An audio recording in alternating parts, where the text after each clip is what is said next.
As Africa's leading defense news portal, DefenceWeb aims to give you the latest updates on African defense, the South African National Defense Force, and the defense industry. In this week's edition, global piracy is down, but the Gulf of Guinea is still a concern.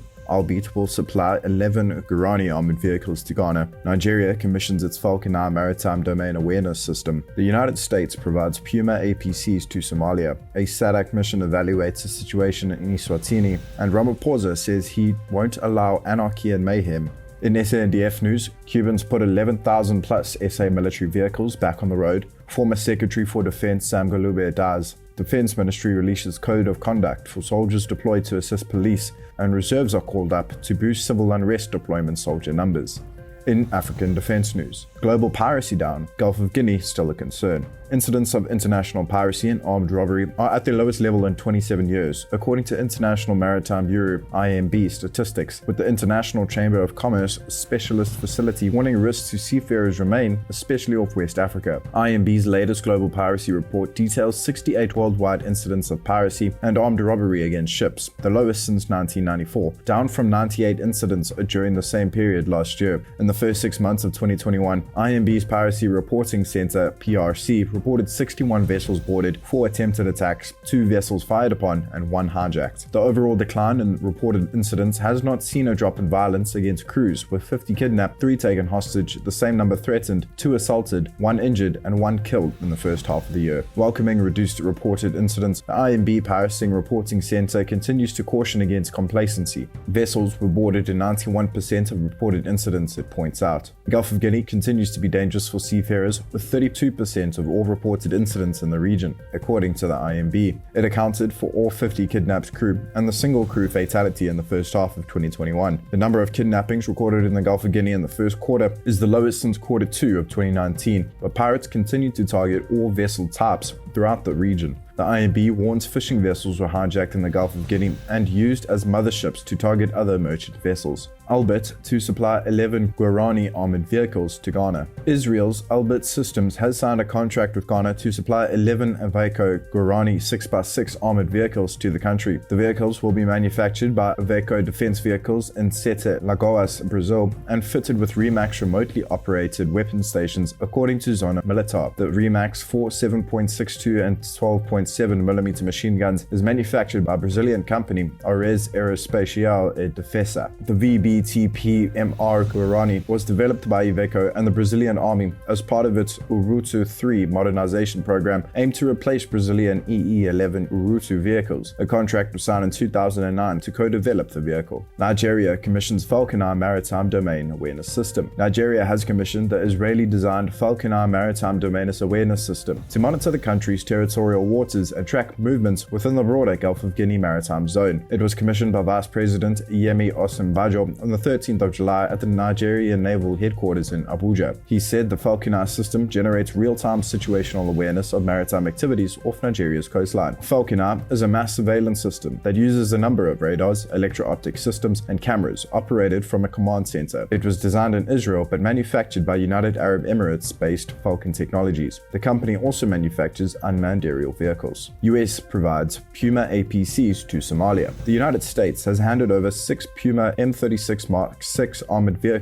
personnel carriers to the Somali Defense Forces to bolster its efforts in the fight against Al-Shabaab. The US military's Africa Command said the 6 vehicles were turned over to the Somali National Army's Danab forces on the 6th of July in a ceremony attended by leaders in the Somali Defense Forces. The Puma M36s were manufactured in the United States. Danab is an elite Somali military unit trained to hunt and kill senior leaders in the Al-Qaeda-linked Al-Shabaab insurgency. SADC mission in eSwatini. A Southern African Development Community, SADC, a technical fact-finding mission, is currently in landlocked eSwatini investigating and analyzing unrest. The mission to eSwatini is the second regional Block 1 tasked with establishing the whats, whys, and wheres of recent large-scale unrest in the kingdom. Both missions carry the seal of approval of Botswana President Mokgweetsi Masisi in his capacity as chair of the SADC organ on politics, defense, and security. The fact-finding mission, which started in mid-July and is scheduled to finish on the 22nd of July, follows an earlier SADC organ Troika Ministerial fact-finding mission. Ramaphosa says he won't allow anarchy and mayhem as unrest ebbs. President Cyril Ramaphosa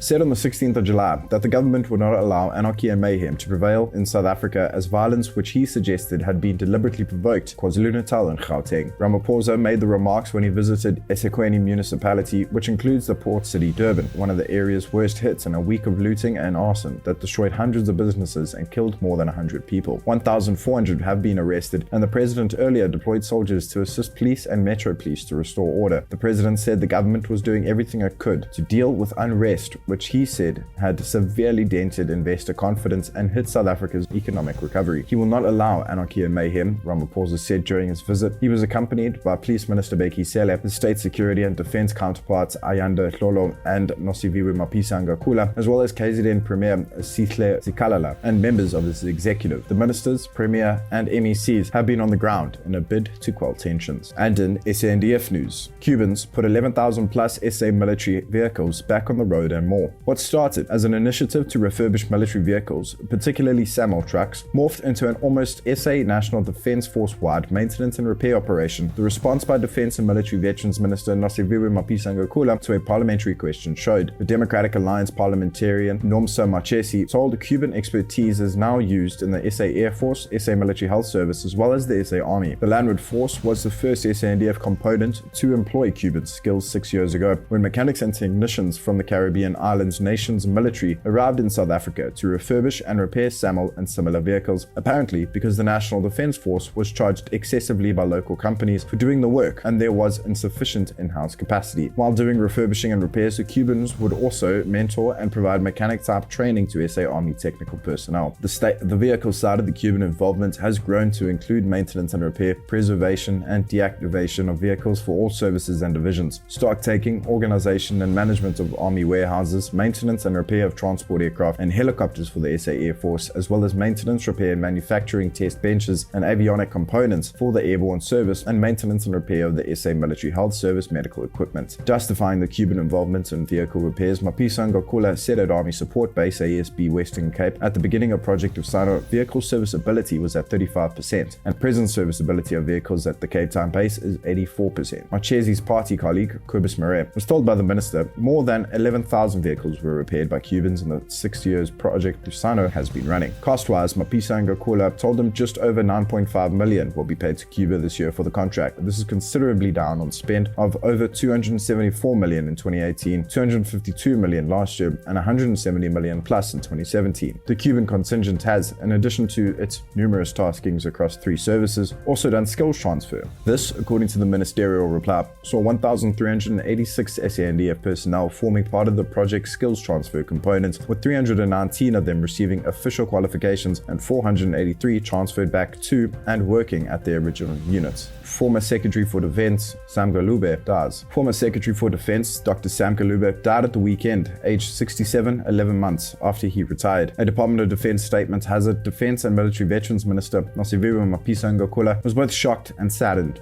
when told of the former SecDef's death due to COVID-19 complications. A medical man, Gulube was also a trained soldier in the ranks of Mkoto Wesizwe MK, the former armed wing of the AMC. In addition to serving in uniform, Gulube also served the current ruling party in South Africa as Secretary of the ANC mission to the United Nations and the United States. Defence Ministry Code of Conduct for soldiers deployed to assist police. The manner and methods soldiers can use during the deployment to assist in halting rampant looting, rioting and violence is defined by a code of conduct. The 8-page document published on 14th of July tells soldiers and their commanders, be it at section, platoon, company or battalion level, what they can and cannot do while on duty in Gauteng and KZN. Operation Prosper makes the provision for the SA National Defence Force to assist governments, be it departments, provinces and entities such as Eskom, Transnet and others when threats arise. Soldiers assisting police in preventing and combating crime and maintenance and preserving law and order with specific reference to declared hotspot areas are restricted to roadblocks and vehicle control points, patrols, preserving life and protecting property, property, protection of national key points, ensuring freedom of movement for own forces, cordon and search, firefighting, airborne command and control, trooping, road clearance, escort duties, air transportation of police, and CASEVAC. Reserves called up to boost civil unrest deployment soldier numbers. That, to quote African Defence Review Director Darren Olafia, the cupboard is empty. In response to the announcement of a 25,000-strong soldier deployment was further emphasized by a call for all SA Army reserves to report at first light on Thursday, 15th of July. The call under the heading Urgent Immediate Reporting to Units reads, as directed by Chief of the SA Army, Lieutenant General Lawrence Mbatha, all reserve members are to report for duty at first light tomorrow morning, 15th of July 2021, at their respective units. The members to report ready with their necessary equipment. Olafia notes that this is the first all-hands call-up for Army reserves since the 1994 election. Thanks for listening to the podcast. For the latest leading and trusted news in defense, aerospace, and maritime security, like and subscribe to our social media channels. We're on Facebook, LinkedIn, Twitter, YouTube, and Instagram. Be sure to subscribe to our newsletter and have the latest aerospace, defense, and security developments delivered to your inbox. Stay safe, and we'll see you next week.